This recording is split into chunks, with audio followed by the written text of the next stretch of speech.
M tag लवाने वास्ते एक भाई आए ने और इन्हां दा मीटर कोई ना कल ते इन्हां नूं उन्होंने वापस भेज दिता कि भाई तुहाडे कोल मीटर कोई नहीं ते रजिस्टर हो गया सी मेरा, उन्हें जो है ना अपनी जेब में पा लिया। कह रहे कि जिस टाइम तक तो मीटर नहीं ले आएंगे तो जो है ना वो अपना एम टैग जो है ना लगेगा नहीं। ए हुण मैं गया 500 रुपये का इत्थों जो है ना पेट्रोल ला के गया पिंडी, उतों जो है 1500 रुपये का ए मीटर लैके आया खुआरी अलग तो।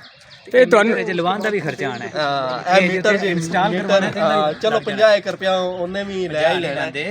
50 ਰੁਪਏ ਭਾਈ ਕਿਹੜੀ ਗੱਲ ਕਰ ਕੋਈ ਸੈਟਿੰਗ ਨਹੀਂ ਕਰਨੀ ਹੁੰਦੀ, ਬਸ ਡਰ ਹੈ ਕਿ ਇੱਥੇ ਬਸ ਇਹਨੂੰ ਲਟਕਾਣਾ ਹੀ ਹੋਣਾ। ਅੱਛਾ ਮੈਨੂੰ ਇਹ ਦੱਸੋ, ਦੋ ਸ਼ਾਹ ਹੀ ਹੋਣਾ ਹੈ, ਇਹਦੇ ਵਿੱਚ ਹੋਣਾ ਕੀ ਹੈ?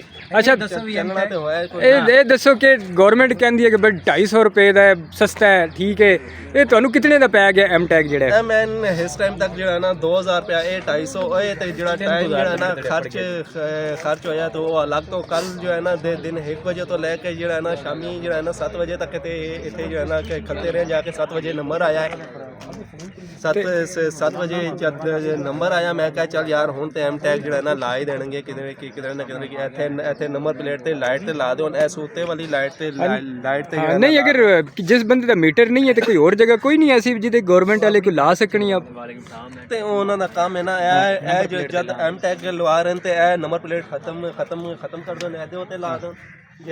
चलो ठीक हो गया भाई। 250 वाला एम टैग तो माशाल्लाह 2500 रुपये तकरीबन 3000 पै गए। बहुत शुक्रिया।